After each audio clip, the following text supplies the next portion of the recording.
Hello everyone, welcome back to my YouTube channel science by Deeba. इस video में हम class 9 का लास्ट चैप्टर पढ़ेंगे बायोलॉजी में, that is improvement in food resources. ठीक है, बहुत इजी है, नॉर्मली आप पढ़ लोगे इसको, थोड़ा सा बस गाइड करने की ज़रूरत है। ठीक है, अभी हम लोग इसके थोड़े इंट्रोडक्शन देख लेते हैं। इंट्रोडक्शन में हम लोग देखने के बाद क्या देखेंगे, ग्रीन रिवोल्यूशन के बारे में पढ़ेंगे, देन वाइट रिवोल्यूशन के बारे में पढ़ेंगे, and then improvement in crop yields पढ़ेंगे। ठीक है, crop season, kharif season, rabi season and so on. ठीक है, तो सबसे पहले हम लोग स्टार्ट करते हैं इम्प्रूवमेंट इन फूड रिसोर्सेज। देखो बच्चों, क्या होता है, जितने भी लिविंग ऑर्गेनिज्म है, जितने भी लाइक प्लांट हो, एनिमल हो, ह्यूमन हो, एनी लिविंग ऑर्गेनिज्म, उनको क्या चाहिए होता है बढ़ने के लिए या अपने आप को डेवलप करने के लिए या अपनी हेल्थ को मेंटेन करने के लिए? ऑब्वियसली फूड की रिक्वायरमेंट होती है। ठीक है, फूड, हम खाना नहीं खाएंगे तो कैसे हम बोल पाएंगे, कैसे हमारी हेल्थ अच्छी रहेगी और कैसे हम ग्रोथ कर पाएंगे और कैसे हमारे जो है ऑर्गन डेवलप हो पाएंगे? तो all living organism need food for health, growth and development. बात क्लियर? सेकेंड पॉइंट है फूड प्रोवाइड। फूड क्या प्रोवाइड करता है? नॉर्मली ऐसा तो है नहीं कि सिर्फ फूड में कुछ होता ही नहीं, फूड में तो न्यूट्रिएंट्स होते हैं, न्यूट्रिएंट्स प्रोवाइड करते हैं। और न्यूट्रिएंट्स ने जैसे क्या, जैसे carbohydrate, fats, protein, vitamins and minerals. ठीक है, ये बात क्लियर हो गई। और ये जो है इसके मेजर सोर्सेस क्या होते हैं? फूड के जो मेजर सोर्सेस है, या तो वो प्लांट होंगे या तो एनिमल होंगे। देखो, एनिमल को भी न्यूट्रिएंट्स चाहिए होता है, तो एनिमल किसको खाता है? प्लांट को खाता है। अगर हम ह्यूमन बीइंग की बात करें तो ह्यूमन बीइंग वेजिटेरियन भी होता है, नॉन वेजिटेरियन भी होता है, तो वो प्लांट भी खाता है, वो एनिमल भी खाता है। तो ये प्लांट और एनिमल जो है ये मेजर सोर्सेज होते हैं फूड के। ठीक है, और हमें ये पता है कि इंडिया में बहुत ज़्यादा पॉपुलेशन है। हम अगर कहें तो ये मोर देन 1 बिलियन है और अभी भी बढ़ती जा रही है आबादी। ऐसा नहीं है कि आबादी नहीं बढ़ रही है। तो इतनी बड़ी आबादी को फीड कराने के लिए या पॉपुलेशन को ग्रो कराने के लिए हमें क्या ज़रूरत होगा? हमें ग्रेन की ज़रूरत होगी, अनाज की ज़रूरत होगी। More than 250 tons of grain per year हमें इतने मतलब 250 टन्स ग्रेन की ज़रूरत होती है इतनी बड़ी पॉपुलेशन को फीड कराने के लिए। Now clear?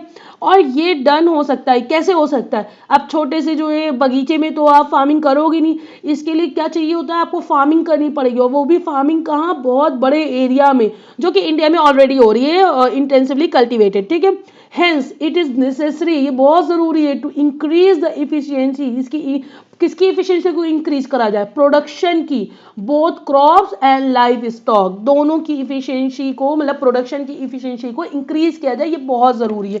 ये बात क्लियर हो गई? हम लोग क्यों पढ़ रहे हैं इंप्रूवमेंट इन फूड रिसोर्सेज? हमें फूड रिसोर्सेज को इंप्रूव करना है। ठीक है, क्योंकि ये हमारे लिए बहुत ज़रूरी है, क्योंकि जितने भी लिविंग ऑर्गेनिज्म है सबको ग्रोथ, डेवलपमेंट एंड हेल्थ के लिए फूड की रिक्वायरमेंट होती है। और फूड क्या देता है? फूड देता है हमें nutrients like carbohydrate, fats, protein, vitamins and minerals. ठीक है, इतनी बात क्लियर हो गई। Now let's move forward to next slide. So here is the green revolution. अब देखो ग्रीन रिवोल्यूशन होता क्या है? ग्रीन रिवोल्यूशन में ये ऐसा प्रोग्राम है जो इंट्रोड्यूस किया जाता है बहुत सारी कंट्रीज में। किस लिए करा जा रहा है? क्योंकि इंक्रीज किया जाए फूड के प्रोडक्शन को, जो फूड बन रहा है उसके प्रोडक्शन को इंक्रीज किया जाए बाय यूजिंग मॉडर्न टेक्नोलॉजी। जो मॉडर्न टेक्नोलॉजी है उसको यूज करके, जैसे प्रॉपर इरिगेशन यानी प्रॉपर तरीके से सिंचाई करी जाए, इंप्रूव सीड यानी जो सीड है उनकी क्वालिटी में इंप्रूवमेंट लाया जाए। और अगर हम बात करें फादर ऑफ ग्रीन रेवोल्यूशन की, तो इन इंडिया में MS स्वामीनाथन। ठीक है, now clear? Let's move to next slide. So blue revolution क्या होता है? ये ऐसा प्रोग्राम है जो इंट्रोड्यूस किया गया बहुत सारी कंट्रीज में, किसके प्रोडक्शन को इंक्रीज करने के लिए? इंक्रीज फिश के प्रोडक्शन को इंक्रीज करने के लिए। ठीक है, देखो ऐसे याद कर लो, ब्लू, समुद्र का पानी कैसा होता है? ब्लू। तो ब्लू रिवोल्यूशन से आपको याद होगा समुद्र में तो फिश रहती है, तो फिश के प्रोडक्शन को इंक्रीज करने के लिए ब्लू रिवोल्यूशन चलाया गया। ठीक है, अब हम लोग बात करेंगे व्हाइट रिवोल्यूशन की। तो व्हाइट रिवोल्यूशन एक ऐसा प्रोग्राम होता है जो इंडिया में इंट्रोड्यूस किया गया, और इस प्रोग्राम की मदद से क्या होगा? प्रोडक्शन ऑफ मिल्क, मिल्क को मतलब बहुत ज़्यादा इसके प्रोडक्शन में हेल्प होती है, यानी इंडिया सेल्फ सफिशिएंट होता है प्रोडक्शन ऑफ मिल्क के लिए। अब मिल्क किस कलर का होता है? व्हाइट कलर का, तो it comes under white revolution. Blue समुंदर, फिश प्रोडक्शन। ठीक है। चलो येलो कलर का क्या होता है, येलो कलर का हमारा ऑयल होगा, ठीक है। ऑयल हमेशा येलो होता है, सरसों का ऑयल देखा है। तो ये कंट्री में इंक्रीज किया जाता है किसके प्रोडक्शन के लिए, ऑयल प्रोडक्शन के लिए, याद हो गया। Golden, golden revolution, golden revolution आपकी दालें किस कलर की होती हैं, वो होती हैं आपकी गोल्डन कलर की। अरहर की दाल देखी होगी, एनी दाल तो काली भी होती है, लेकिन हम ज्यादातर जो है दाल को गोल्डन मानते हैं, ठीक है। तो इससे याद करने का एक शॉर्ट ट्रिक है, कोई एक मतलब एकदम एग्जैक्टली मैं नहीं बता रही हूँ। तो गोल्डन रिवोल्यूशन में इंक्रीज करते हैं पल्स प्रोडक्शन को, ठीक है, इन इंडिया में। तो ये बात आपको क्लियर हो गई। अब हम लोग चलते हैं नेक्स्ट पॉइंट में, that is different types of crops. अब डिफरेंट टाइप्स ऑफ क्रॉप्स में क्या होगा, ये इंप्रूवमेंट इन क्रॉप यील्ड्स का टॉपिक है, ठीक है। अब डिफरेंट टाइप्स ऑफ क्रॉप्स में ये दो तरीके के होंगे, on the basis of nutrients, मतलब किसके बिहाफ पे इनको हम डिवाइड करेंगे, ऐसी फसलें जो हमें न्यूट्रिएंट्स देती हैं उनके बिहाफ पे, और ऐसी जो सीजनली होती हैं, ठीक है, सीजन में पैदावार होती है। तो देखो मैंने इस तरीके से स्लाइड बनाई हुई है, आप इस तरीके से याद करना, याद हो जाएगा, ठीक है। देखो पहला on the basis of nutrients, nutrients की बात करें तो सीरियल्स, ठीक है। सीरियल्स में क्या आ जाएगा, आपका हाई अमाउंट ऑफ कार्बोहाइड्रेट होता है।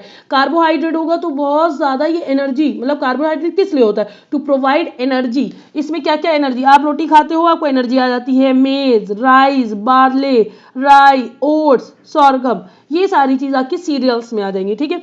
फिर और दूसरे न्यूट्रिएंट्स में क्या आ जाएगा, पल्स, पल्सेस में दालें आती हैं। दाल क्या होती है, ये रिच होती है इन प्रोटीन, इनमें बहुत ज्यादा मात्रा में प्रोटीन पाया जाता है। तो जैसे आपका ग्राम, एग्जांपल, ग्राम में कौन सी, चना दाल, ब्लैक ग्राम यानी उड़द की दाल, ग्रीन ग्राम यानी मूंग की दाल, पिजन ग्राम यानी अरहर की दाल, लैंटिल यानी मसूर, ये सारी दालें किसके अंदर आ जाएंगी, पल्सेस के अंदर। ये भी हमें न्यूट्रिएंट्स प्रोवाइड कर रही है।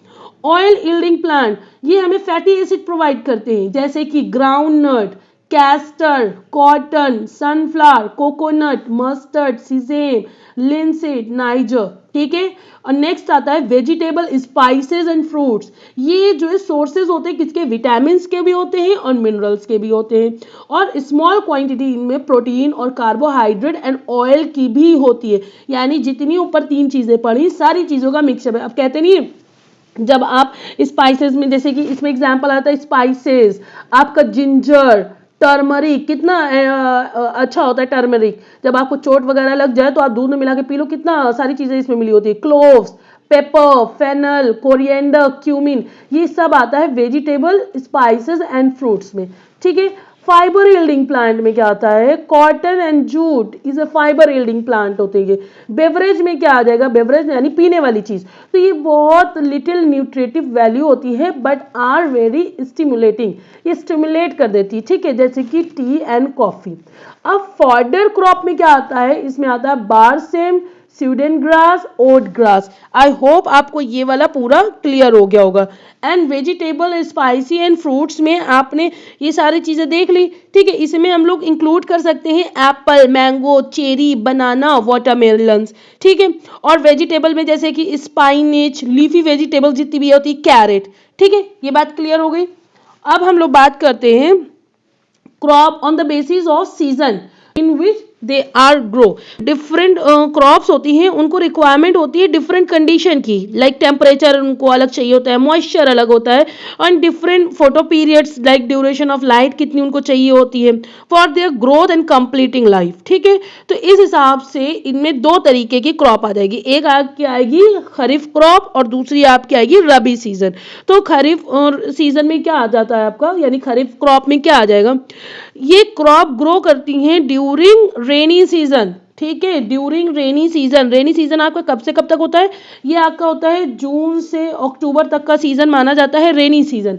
और इसमें एग्जाम्पल के तौर पे क्या क्या आ जाता है आपका पैडी, सोयाबीन, अरहर, मेज, कॉटन, उड़द, मूंग, और हम कह सकते हैं ब्लैक ग्राम्स, ठीक है,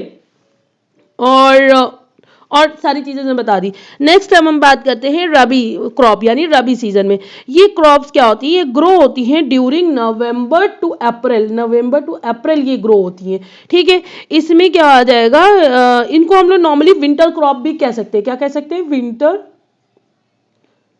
विंटर क्रॉप्स, ठीक है, इसको हम लोग विंटर क्रॉप्स भी बोल सकते हैं। इसमें एग्जाम्पल आपका क्या है, वीट, ग्राम, पीस, मटर आती है ना सर्दियों में, मस्टर्ड, लिनसीड, और इसको हम लोग विंटर क्रॉप भी कहते हैं। ठीक है, ये बात क्लियर हो गई।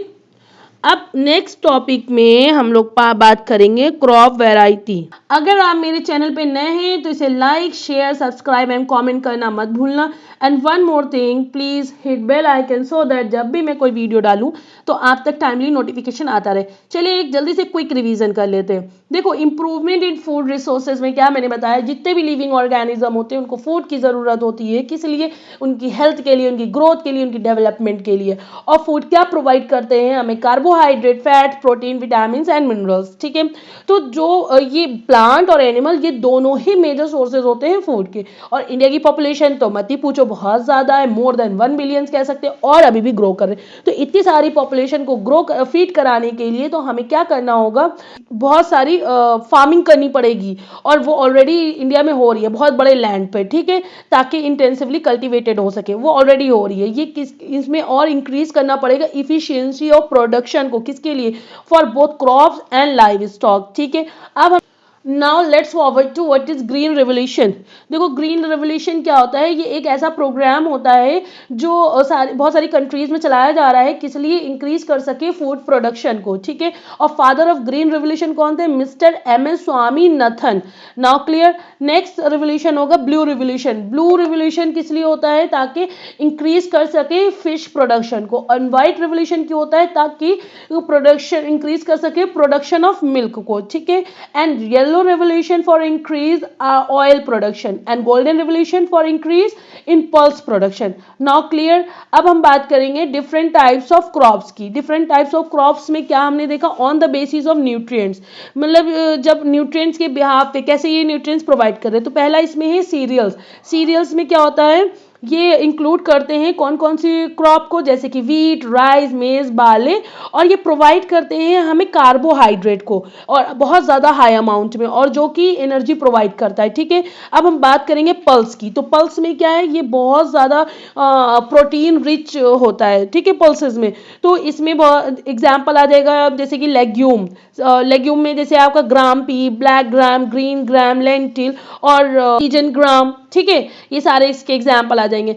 अब हम बात करेंगे ऑयल यील्डिंग प्लांट। ये फैटी एसिड को प्रोवाइड करता है, जैसे कि groundnut, castor, cotton, sunflower, coconut, mustard, sesame and linseed, niger. ठीक है, नेक्स्ट आपका होता है वेजिटेबल, स्पाइसेस एंड फ्रूट्स। तो ये क्या होता है? ये source of vitamin, source of minerals and small amount of protein, carbohydrate and oils होता है। तो इसमें इंक्लूड करते हैं, इसमें क्या क्या इंक्लूड होता है? Apple, mango, cherry, banana, watermelon. और वेजिटेबल्स में जैसे spinach, leafy vegetables and carrot. And spices में क्या हो सकता है? जैसे chilli, black pepper, fodder, crops, oats etcetera. अब हम लोग बात करेंगे फाइबर यील्डिंग, जिसमें फाइबर हो like cotton and jute. And beverage में ऑब्वियसली पीने वाली चीज आती है, तो इसमें लिटिल न्यूट्रिएटिव वैल्यू होती है बट आर वेरी स्टिमुलेटिंग। ठीक है, तो इसके एग्जांपल क्या होंगे? Tea and coffee. Alright, and fodder crops में berseem, student grass and oat grasses. I hope आपको ये समझ में आ गया होगा। अब हम लोग बात करेंगे on the basis of season. ये तो बात क्लियर है कि जितनी भी क्रॉप्स होती है उनके अलग अलग रिक्वायरमेंट होती है। समटाइम्स उनका टेम्परेचर अलग, कुछ क्रॉप्स होती है उनको टेम्परेचर अलग चाहिए होता है, मॉइस्चर अलग चाहिए होता है। एंड डिफरेंट फोटो पीरियड्स के हिसाब से भी, जैसे कि उनको कितने ड्यूरेशन का सनलाइट चाहिए होता है, कितना हाई, कितना लो। एंड फॉर द ये किस लिए होता है? उनकी growth and completing life cycle के लिए। तो इसमें दो तरीके का है, एक आपका खरीफ क्रॉप है, एक आपका रबी क्रॉप है। तो खरीफ में क्या होता है? ये ग्रो करती है during rainy season. Rainy season आपका कब से कब तक होता है? जून टू अक्टूबर होता है। एंड इसमें एग्जाम्पल क्या होता है? पैडी, सोयाबीन, अरहर, मेज, कॉटन, उड़द, मूंग, etc। ठीक है, अब रबी क्रॉप्स की बात करें तो ये जो है ग्रो करती है किस सीजन में? स्प्रिंग।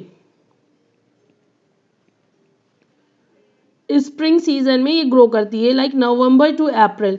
ठीक है, और इसमें आपका एग्जाम्पल क्या होता है? वीट, ग्राम, पीज, मस्टर्ड, लिनसीड। और इसको हम लोग विंटर क्रॉप्स भी बोलते हैं। क्या बोलते हैं? Winter crops. Alright, so thank you so much and keep support me.